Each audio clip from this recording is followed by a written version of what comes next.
So I know a lot of us think that the market's going to crash, or we're worried about it, or one person says it is and the other says it isn't.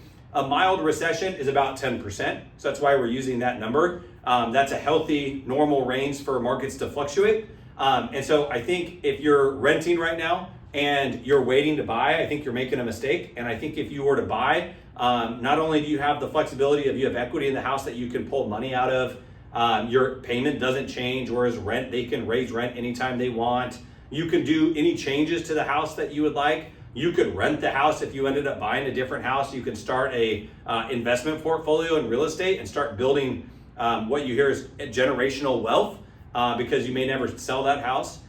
You can refinance the house when rates go down. There's just so many benefits to owning a home. So I think that if big corporations and large investors are buying houses at today's rates, I think that it's smart for smaller people like us to be buying. Like if they stop buying, I'm gonna be really nervous. But they're still buying, even at rates at 7, 8, 9%, they're still buying. Investment rates are higher, so you might be getting a 7% interest rate on your loan.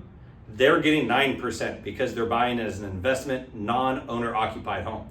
So just to recap for you, owning a home, even with the mild recession in the housing market, is more equitable than paying rent for 2 years. So if you're thinking like, if you're waiting for like the perfect house, I hear this a lot. Well, I'm really picky, so like I don't want to do it. I get that. But like the longer you're paying rent, the less money you have to buy.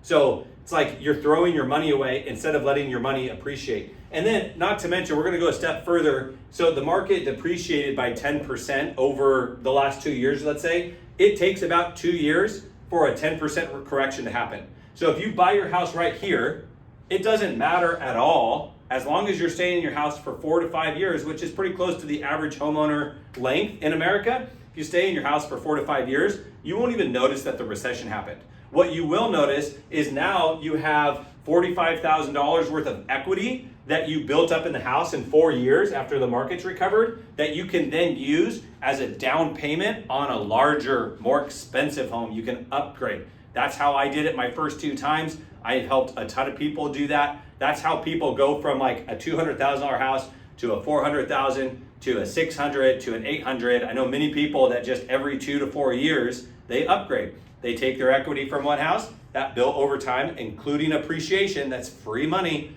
and they took it and they put it in here, and then they took it and then they put it in here.